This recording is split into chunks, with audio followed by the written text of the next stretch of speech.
And I was trying to see if you guys could all come up and just check the place out. It's only about now. I don't know. Do you live in Dallas too? I'm in Seattle. Seattle? Okay, I Yeah. gotcha. Yeah. Well, it's only it's from here to to to Dallas Carter, from Trinity Valley Dallas Carter took me about an hour and 10 minutes to get there. So it's not too far down the road. He could go home on the weekends if he wanted to. But I was telling him when I was getting recruited, I was in the same situation. D2 in that same conference offered me a full ride. Ended up taking the JUCO route and ended up leaving with 4 Division I offers. Ended up playing at the University of Memphis, all because of that extra year of development. And he's way better than me, so he's got his potential is just a lot better than mine. So I think he's a no-brainer. He's going to come in here and he'll go be a D1 guy from here. But I was just calling to talk to you about it and maybe get your thoughts on it. Back up on the you said the only reason why he got an offer was because what now? Oh no, I'm saying that they gave him, so in D2, those schools only get 36 full scholarships, and they have to break those up amongst their players, and so they don't give out full rides very much, because that's a lot. Like that would take away one whole scholarship from them. So the fact that they gave him a full ride because they know that they're getting a steal. Like if he were to come there, he'd be the best offensive lineman in D2 football in a few years. That's why they're like he's worth a full ride to them. Oh, okay. Because they know they'll have a really good offensive lineman, probably the best in the conference in the country a few years down the line. But I think that he's better than that. Like he's way better than going and playing D2. He can come here and then get out and go play D1. And if he comes here and something didn't work out, like that all the D2s, they'd still be there. You know what I mean? And he'd only be a better football player, so he wouldn't be looking at any kind of worse financial situation either. Right. So, because he's not going to come here and get worse, Right. And at that point, when they recruit junior college kids, they're even more important because they need them to play now. So, I think him going JUCO just opens the doors for him for bigger opportunities down the road, if that makes sense. It's. I'm a big believer because I'm out of junior college. I went to 2-year program because I had to. Well, I could have took a division took a Division III offer that didn't. It wasn't even a full Division III offer. It was there still needed some financial responsibilities with it, which my parents couldn't afford. Didn't qualify for grant, none of that kind of crap. Even though we were very low, upper middle, not even just a middle class family struggling. But as a kid, I've been where he's been, and I made the choices to, and I sit the bench my entire high school. My coach benched me, and he benched Barry Sanders. Okay, so we're talking about some pretty good players here that got benched by the high school coach. I was shocked to even know that someone even would offer me a scholarship to stand on the sideline my full high school years. But I knew that I was better than most on the team. It wasn't no secret because nobody could block me.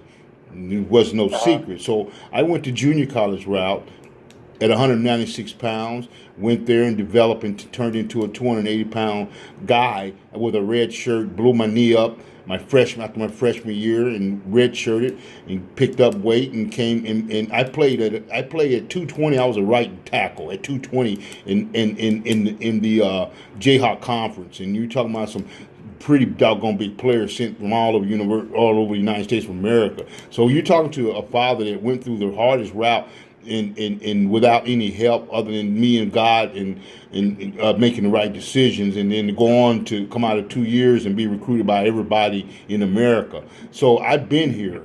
As I told my son, he ain't doing nothing. And while I was in junior college, I want to remind him that I went to school, played ball, got off, and at nighttime I worked security at a club till 1 or 2 o'clock in the morning to pay for my apartment because I didn't have any place. The only thing I got was the books paid. They didn't pay for my dorms, so Right, yeah, because I actually played in the Jayhawk as well. Where'd you play I at? played at Hutch. Where you played at? Butler. You played at Butler. Where you play at? It doesn't even matter. Butler's a good school, man. Yeah. Butler Grizzlies, if I remember correctly. Yes, sir. Butler Grizzlies played Yeah. there in 2012 and 13. Oh wow, yeah. That's a great school. That so I can I'm to be real honest with you, Coach. I was a little upset with Coach Pat even making the notion just go ahead and talk to you when knowing that he had already made a commitment and with the university with the school he signed with. So and I was like, well, how do you explain to a father who has a son who has a full scholarship, a bird in the hand, and then without talking to you and just based on what was told to me, go to junior college for 1 year and then leave. That didn't make no sense to me whatsoever. I mean, you'd be a fool to do that. I mean, regardless or of if you got a bird in your hand and then you gotta really believe in yourself. Number one, and he does. I give the kid enough to say that. But Right. after talking to you now, I'm in the way you presented your presentation to me, because it has to make sense to me, because I've been down the road. I have a degree. And I was told I was going to go pro, and my coaches told me you're going to play on Sundays, and the guy next to me went 6th round, and I was better than him. There's no doubt about it. I'm not sitting here candy coating and none of that kind of crap. Right. But he was a right tackle. And he was a 6'6" kid, and he could pro pass block. He had the best technician in the world. If you ask me, he was very good with his technician, and the pros love that. In fact, he was 6'6". So my Yeah, point, that helps. you know what I mean? Absolutely. So, but he got to go. He got drafted in the 6th round. My point is that I explained to my son. I've seen every scenario. On top, I'm a former agent, so I put guys in the league. I put guys out of smaller schools, East Texas Commerce, a small school. I put them in the league as a free agent, and I put guys drafted. So I've been down the block, and I know the sports business very well. And just fortunately, I have a son, and I haven't gotten in my son's way because I already knew what time it was. I just let him develop and make the choices on his own. I didn't want to force him. I want to be the kind of father that force his son to play because I Right. played. None of that crap. I developed him and started him in push-ups at 7 years of age. Put him in taekwondo. I put all the things. Trained him on the football field at the age of 3. All the things. He don't even remember learning the snap count at the age of 3. He doesn't even remember coming out on Wichita State's football field. So this is a serious tough situation for us. I like your lingo now that I'm talking to you. Yes, sir. I like your conversation. Now, here's my question to you, Coach. Trinity is where? Where's Trinity? Trinity Valley is in Athens, Texas. Oh, it's down there in Athens. Okay, 175. Yes, sir. Right down the road. Yeah, that should be my old territory. I just go down there every week. Go down there. And you see, I worked extensively in that area. And so Okay. you say that now you're doing dorms now, because when I played, it wasn't no dorm. You had to pay for your dorms. Yeah, well, no, so he must have misunderstood because when I talked to Mom, I was under the impression that she knew about our dorms. We have a whole football dorm that we put our whole football team in. It's just football guys, and that's covered. Like he's going to be on a full ride scholarship and get $400 back in his pocket at the end of each semester, and get 3 meals a day. He's going to have a place to lay his head at night. He's not going to like a nice campus. I mean, it's a great place. I've been a part of junior college football from a player and I've been coaching it since I've been done. And I've been to Coffeyville, I've been up to Iowa, I've been to Butler, I've been down here. This is by far the best one I've been to, just in terms of the tradition set. So there's a standard set. Our kids fall in line, you know. We've won a lot of games here, sent out a lot of kids, and our campus is beautiful. And our living situation is great that our football team gets to be in one dorm where we get to take care of those guys all the time. And, I mean, even from our cafeteria, the best cafeteria I've ever eaten in terms of junior college anyway. I really enjoy it. And it's also the biggest junior college town I've been in. So I would have recruited him way earlier, but I didn't get here until after signing day. So the second I got here, you know, I'm looking for my guys that I want to bring in my class. And I signed one kid from Bishop Dunn High School, and this is the second kid I found. And the day I found him, I drove right down there and saw him in school, and that's how I ended up where we are now, you know. And so he would be like the second guy I signed. He'd be a really important guy to me, you know what I mean? And I love the kid. He's a great kid. Yeah, he is. So, he is. He's not one of those. He's not going to be a kid that you have to worry about getting in trouble. I guarantee you that. I guarantee you that. That's what makes his success, you know? like his chances of success, so much better. Because you know how JUCO is. You're a JUCO guy too. Kids come here, and the kids that come here to have a good time and all that shit, they don't make it. Those type of kids don't make it. The kids that come here to take care of their business and are on top of their business academically and in their social life, those are the kids that make it, because those are the kids that people want to recruit. They don't want to recruit some kid that's going to cause them a bunch of problems. You know what I mean? Oh, absolutely. I mean, no, totally. He's the most, he's raw right now. He needs a year in the weight room. Yep. And the fact that he bends so well, that's the biggest thing. You don't find big guys that have that good of hips. That's what I like about it the most. He bends really well for being a big guy, and he's athletic enough for us to develop. And I mean, I just think he's going to be a big guard. I see him as a guard. Oh. And people want. Oh Lord. Guard. Oh, you're talking. You're talking guard, huh? This is a good conversation. I see him as a guard. Now he's a guy that could go out there and play tackle, but I truly think where he'll make his money and be elite at is at guard. No, he would be a big guard. He would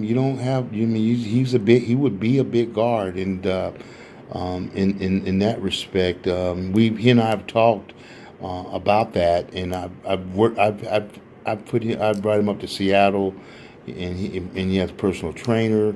I got the guy that trains the Seahawks, wants to train him, Jonathan Scott, who 9-year-old pro bowler out of Carter, trained him one-on-one. I had him have Jonathan training him.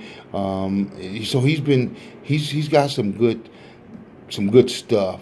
And then which is what makes it. Like I know that, like, hearing all these things and talking to him, and he's not a kid that's going to come in here and struggle to get with the program. You know what I mean?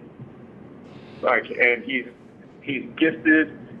So I just think his success rate here, like the chances of success here are super, super, super high. And it's better than D2. And if it's not, at the end of the day, those D2s are still going to be here. And at the end of the day, like before, like when it comes to our program, winning, like that's third on the pedestal. If you look at the 3 goals in our program, that's third. Number 1 is making sure that we get our guys recruited to the highest level possible. Because when you're coming JUCO, that's the most important thing. And we can sugarcoat it about when, but the reason kids come to JUCO is to get the hell out of here. And if you fill your team with a bunch of guys or a bunch of Division I guys, you're probably going to be a pretty good team. And Division I guys aren't just ball players. They're how they handle themselves in the community, how they handle themselves in the classroom, all that stuff. And if you got a bunch of guys that get D1, it means they're doing all the right things, and you're going to have a really good team. And so that's the most important thing in our program, is getting these guys recruited, because without that, we have nothing. You know what I mean? They're our reputation. next time I want to go into Dallas Carter High School and recruit a kid, all I got to do is put Big Sebastian on the phone with him, if he gets out of here. And my job became a lot easier if he gets out. So I want him to get out. That's the most important thing to me, is getting as many of these O-linemen signed into big programs as I can. So you played at Memphis? Yeah, after Butler, I went to Memphis and played there for 2 years. Wow, is that Memphis State? It's just University of Memphis now. Oh, but wow. The same school, yeah. Really? Oh, wow. Okay. Yeah, I just got lucky. I mean, I wasn't the most talented kid, but I got my job done. I was smart. I had good grades, and I did sit right in the classroom, and it got me a scholarship. And at the end of the day, it got me on the field at Memphis, And I think that he follows in all those things the same as me, except he's a better athlete than me, and he bends better, and his potential is higher than mine. Like, I just see him as that same type of kid, and somebody's going to come take that kid in a year or two. Right. That's my personal opinion on it. Yeah, well, I would never, my thing was like, okay, it's got to be really, really good, because my experience with junior college is that it's only a half a scholarship. We just didn't have no grants available for our family, our household, based on the low income that we made, and so for him to go, we don't have a scholarship fund set aside for him, and just like I didn't have, and my two daughters who are graduates of OU and of Raging Cage in Southwest Louisiana, they all earned their scholarship. And I tell them, you got to earn your scholarships, okay? Like Dad earned his, you got to earn yours too. And they done that. And I want him to be able to earn his, and he has already. He's earned it. And for me to take that away from him, it's got to be some really, very. Man, it's got to be solid to take away a 4 to a 2, and I get where you're going, and I do think that he's better than a Division II, and that's not taking away from nothing from the university at all.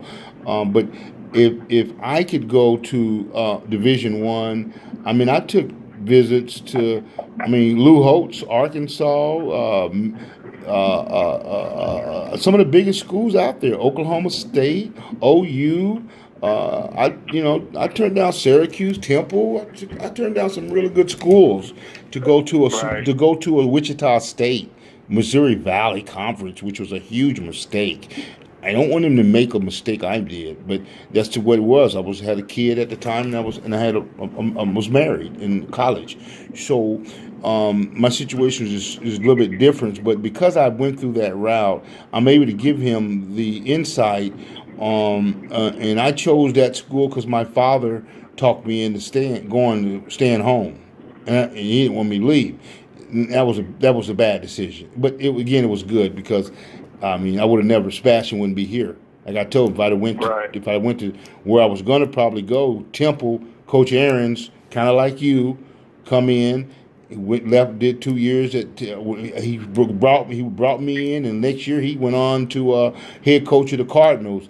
And next time I seen him as a sports agent, his words was, son, when I said, Coach, I'm an agent, said, you'd be making a lot more money if you'd sign with me. And he's probably right, because the guy that they brought me in for was a first round pick to the to the Pittsburgh Steelers, John Reinster, offensive beast, a first round pick. They brought me in to fill his position after playing 2 years of junior college. You see what I'm saying? Come in right in to play. So I know what time it is. So you're saying the right things. Here's my question to you, Coach. The dorms, you said he's good.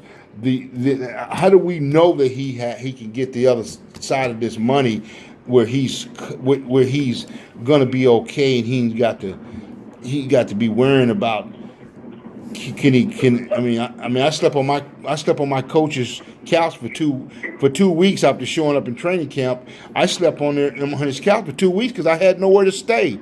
I was homeless. Right, I'm with you. No, like yeah, he'll have a dorm room here with us, and I mean, when we show you the scholarship stuff, it'll all be broken down into what we cover, and then we'll put your like his tell into it and show you all the numbers and all that come out of it. And me and our head coach, Coach Petit, went over it the other day, and it came out to about $400 back in his pocket at the end of each semester. But when we send the information, it'll have it broke down, like how much we're paying for the dorms, how much we're paying for meals, how much we're doing this, and then there'll be another deal of what his Pell covers. Okay, now next question. You said some real good things. You said get him in the weight room. That was a huge statement to me because that's where the weight room. He'll tell you. I'm an avid believer in the weight room. The weight room is what made me come into the individual that I was, and Right. injury free, stronger than I ever been. All those things, and he being at Carter High School, they're a poor school. They don't have the funding. They barely even have someone to tape your ankles. Okay, Right. and that's sad. At this level of this time of day, you should have 2 or 3 trainers taping people's ankles. That's going to save injuries and money. So you have, as far as his medical. What about the medical involved? It's everything. If he gets injured, like I blew my knee up after my freshman year, the school took care of everything. Right. Yeah. So he'd be under our insurance. So what would happen? Like if he got hurt and needed surgery or something, like we would have you guys use your insurance, and then whatever your insurance doesn't cover, our insurance covers. Okay. So he'd be covered there, and from a term of a medical, like you're not going to find a nicer facility in this conference than ours. Like the thing about our place is our weight room is our weight room. Our training room is our training room. No one else uses that except us. We're the only ones that get to use that. This place cares about football, and they put a bunch of money into this. Our weight room is really nice. It's the nicest one in the conference. I mean, and our weight room environment is actually really good. We got a D1 guy here right now running it, and it's a D1 weight room environment as I've been around. I can even send you some videos of our, like, just the environment, because we post them online, just like the Twitter deal. It's a new day age thing, but you can see the weight room environment. Like, we're the only JUCO I've ever been to that every kid has to wear the same thing in the weight room. We'll give them weight room gear, and if you don't wear our stuff in the weight room, like, get the hell out. You know what I mean? That's the kind of culture we're talking about. Yeah. And that's the Division I culture. Yeah. That was very good right there. Hey man, I'm gonna tell you something. I believe in camaraderie. I also believe in teamwork, and I believe in you work your butt off, and everybody works their butt off, and that's how you win as a team. Yes, sir. I just and I trained him that don't be average. That's why he's been doing push-ups since he was 7 years old. His natural strength is. Coach Logan, Coach Kapanaugh at the 49ers. He coached me in my junior college. He was the head coach at East Carolina. He coached under Jimmy Johnson at Oklahoma State. So he's out of the Jimmy Johnson era. So he took my 40 speed from a 5.2 to a 4.9. He took my bench press. He took my weight. He told me when I came as a freshman, you look like a upside down you look like a triangle right now. He said, when I get through with you, your triangle top's gonna be down. You're gonna have a little bitty waist, and you're gonna run around like little bullets, and 22 bullets. So I went from a 5'2" to a 4'9". Went up to 280 pounds. Bench press 400 from 220 pounds. But we did Blue Dragons Monday, Wednesdays, and Friday. That's 1,500. That's 500 setups, 500 push-ups, 500 squat thrusts every Monday, Wednesday, and Friday. That's 1,500 reps. Okay. Then we ran 50-yard. We ran 50-yard dashes every Thursday. So I'm out of a Coach Logan. I know what time it is. Okay. So it's important to know that he has the best medical people around him, and he has all that stuff. That's important to me if he gets injured because I blew my knee up. I blew my knee up. Right.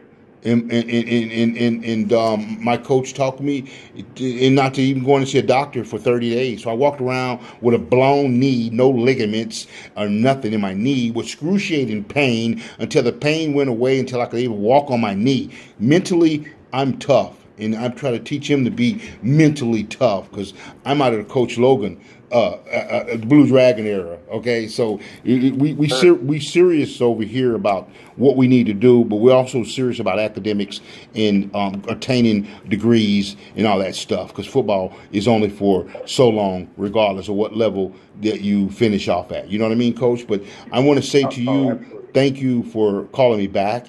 You gave me a clear picture. Now, let me say this to you. I got a buddy that passed away yesterday.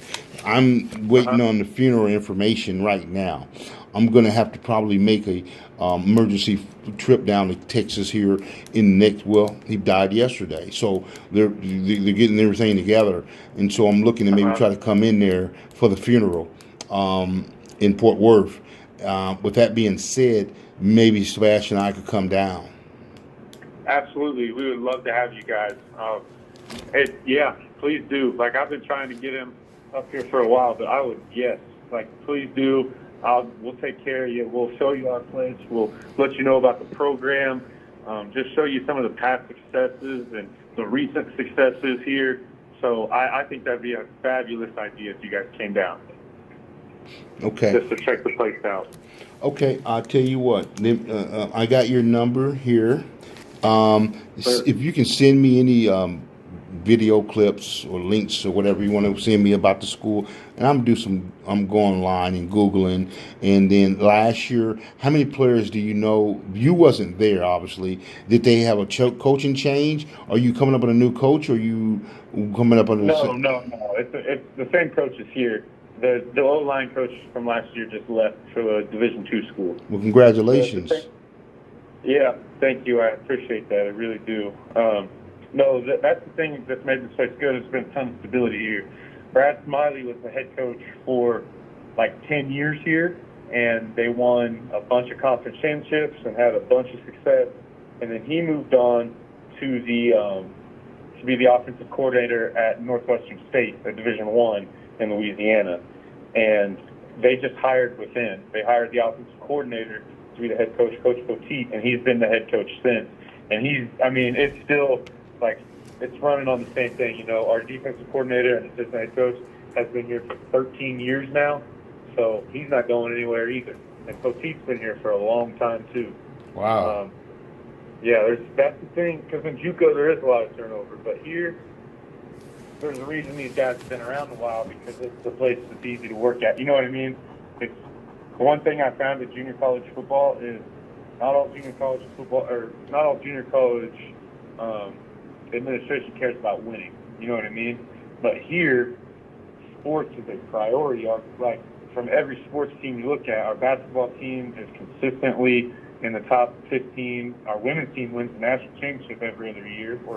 They're like the Kentucky of women's basketball. And then our football team is 5 out of the last 7 years conference champions. So 5 out of 7 years conference champions? Yeah, 5 out of 7 years we won the conference championship, the Texas League. And last year was the first year I didn't play in the bowl game, and I want to say close to 10 years. Had a down year last year for the first time. That's a big deal around here right now. I'm trying to get that thing back on track. And you know, they still won. They still had a winning season last year, but around here, if you don't win 10 games, it's a failure. You know, that's the kind of tradition we're talking about here. You expect to win. Okay, Trinity. That's not far down the street from where Cam played. Cam played at He played at Blinn down in Houston. yeah, Blinn. That's right, Blinn. He played down at Blinn. But the same conference. Same conference. And all Okay. that. And yeah, you can look up all the past players that have come up out of here. There's been a lot come from here to make big time moves. I mean, last year they had an O-lineman go to Texas A&M, they had an O-lineman go to Arizona, and they had an O-lineman go to Texas. The other one went to Bethune-Cookman, and I'm trying to think where the fifth one went. There was another smaller D1, but they signed a bunch of O-linemen D1 off of 5 wins, you know.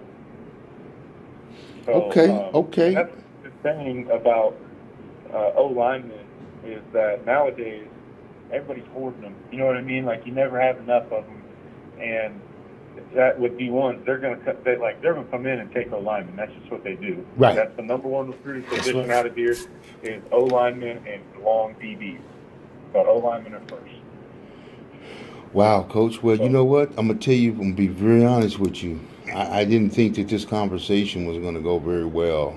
I was a little angry at the head coach, but Sebastian. I want him to be happy. I want him to be happy too. This is his life. This is his journey. I'm not going to live live through him. I don't want to live through him.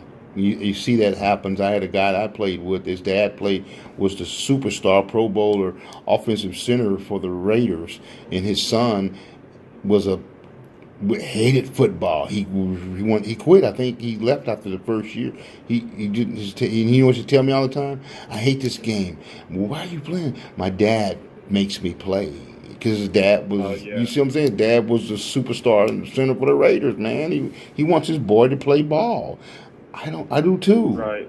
But what man doesn't? Especially if you play ball, you want that, right? But I don't want to. I don't want to try to live. I didn't go pro. But this guy was in the league, so it's a little different. He's trying to show his kid a career where he can make a lot of money and not work a 9-to-5 minimum wage job, or you know what I mean. That's what he was trying to do. But the kid didn't want to play no ball. He was a cream puff. He just was. You know, he wasn't his dad. I'm gonna tell you that right now. So, so with that being said, this conversation was very, very much warranted and needed. And I woke up with a very heavy heart this morning because you called. And why is this guy calling me? This kid's already in school. Why you don't? That's not the head coach. You don't deter a kid from a bird in his hand to go try to catch a bird, or catch a bird or half a bird. It just didn't. Where I come from, that just didn't make sense. But hey, you came at me with the junior college presentation. And yeah, no, I'm with, and it's really not just for show. Like, I know that, like, I truly think just, like, if he wasn't a great kid, you know what I mean, I'd bypass him because there is still work to do, you know what I mean, athletically and in the weight room. Right. And a kid that's not a great kid isn't going to put all that work in. But when I met him and talked to him for a while and got to know him, like, man, this kid's a great kid. He's going to come in here and do the right things and go to work. He's going to have a chance. You know what I mean? And I don't want to come in and try to, like, poach or anything like that. I just wanted to help him. You know what I mean? And get him, because I think that his potential is better than D2. And I'm gonna tell you this, okay? I never do this. I never ever say anything bad about any other school because it's not my job to tell you about another school. But I will say this: I played against that guy at Missouri Southern. This was his first season.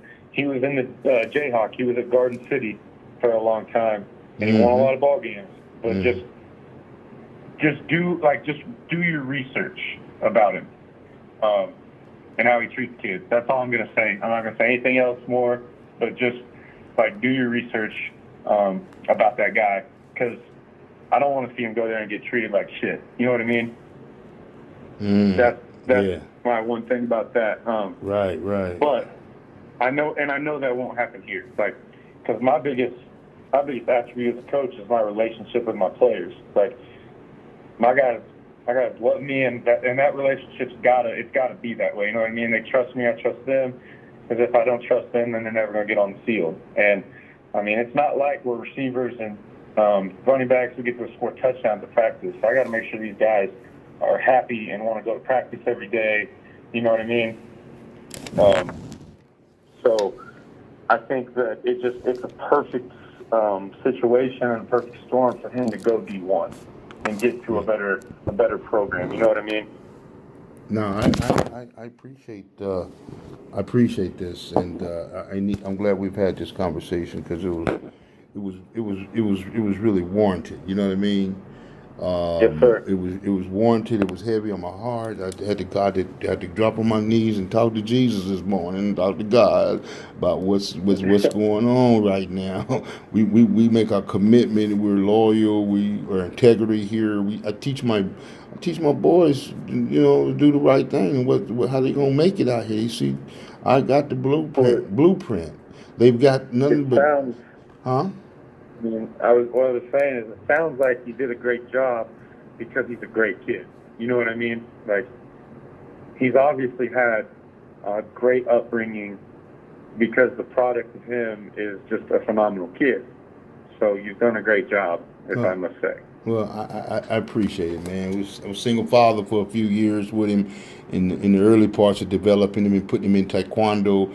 I mean, you talking about a dad that had to stand out on the corner in freezing weather with a sign to barter taekwondo lessons for free for him, and to help this black belt business guy promote his business in a white karate jumpsuit.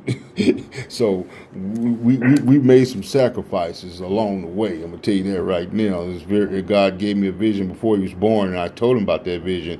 If you just follow that vision, and this, I didn't think this was a part of the vision. I didn't think that this was what you're doing. I think it's the devil trying to distract his kid away from something he's already had in his hand. But you've said some great things, and I'm going to do some investigating. I am going to do some investigating. I promise you. With this, what's that coach's name that you're referring to? Jeff Sims. I'm going to do some little. Yeah. I got some people down. I got some people down in that area too. A lot of people down in that area. So let me get some more details on this funeral services, and let me talk to Sebastian and see where his heart at, because he was. It just kept seeing. It seemed like his. I don't know. He must have. Did you say you talked to him, huh? Yeah, I've met him, and I went to school and met him and sat down and talked to him. I talked to him on the phone a little bit. I'm gonna go down and see him again, like after you guys come here, or even before. He's an important kid to me. I think he's, like I said, he's everything I've said. He's a guy that can get out of here, and he's a really good kid. He's a kid you want to help. You know what I mean? Oh God, I'm very grateful, Coach, and anybody that say that about my son, because and I'm not afraid to tell the story. I've helped so many other people's kids become successful. I've helped so many of them out there, and I'm telling you right now. So, but this is before I even had Sebastian. He wasn't even born yet.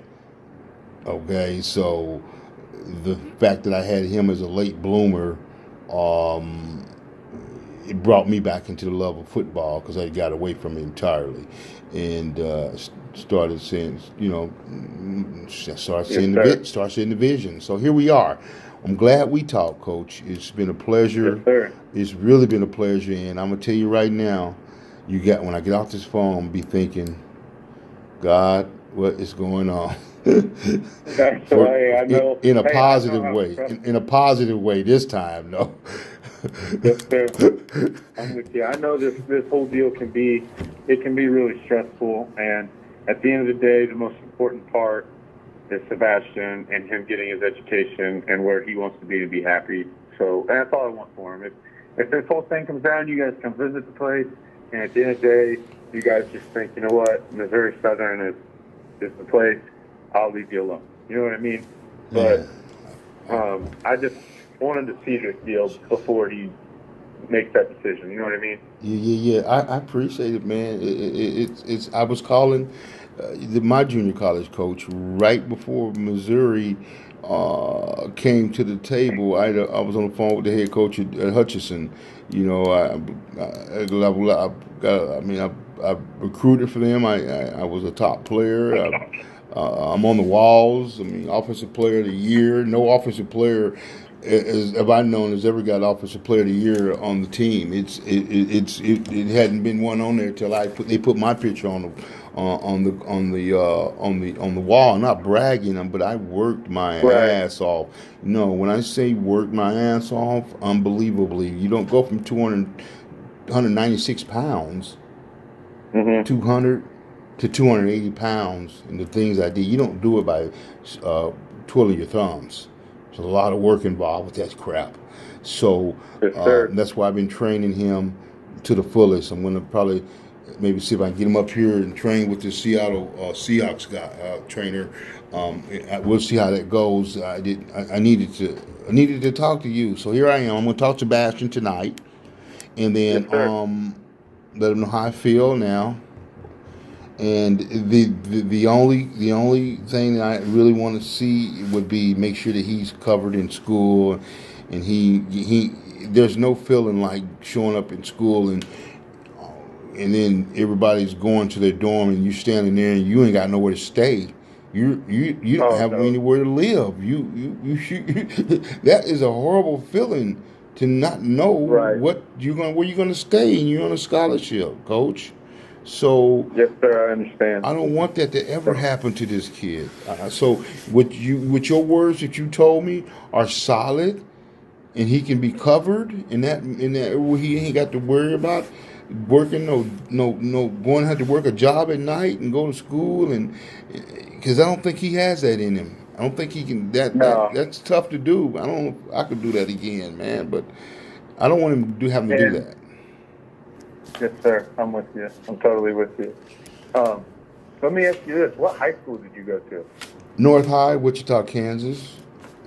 Okay, I'm from. I don't know if you know, but I'm from a town probably an hour and 50 miles away. Or I mean, an hour and 50 minutes away from Great Bend, Kansas. Great Bend. That's where Great Bend, Kansas. That's what's the Dallas Cowboys first round pick defensive back. He's from up that way. You're thinking about Yep. I don't know why he's from Salina, Terrence Newman. Terrence T New Yeah, Salina. but See, yeah, Salina. Kansas State. But we're in the same conference, Great Bend, and yeah, I'm right around that area. I'm right, and I got a bunch of family that lives in Wichita. Like I spent a lot of time in Wichita. My dad lives in Wichita. Oh man. Yeah, Oh. what a small world. No, this is yeah, most definitely, man. Me, Barry Sanders, Byron Sanders, Barry and Byron were drafted in the same draft. No one knows it. One went first round, one went eighth round, got cut. Byron, the older brother, they both got drafted the same year. That put that deal together for Barry and Byron, and the agent that handled the contract. I was working for his agency out of college. But we're North High guys. We're Redskins, man. Yes, sir. A lot of good players come out of there. But coach, it's been a pleasure. I'm glad we had this conversation. Let me talk to Sebastian. Let me do some research. But it's man, you hit. I believe in the junior college program. For a guy like me. I tell any kid.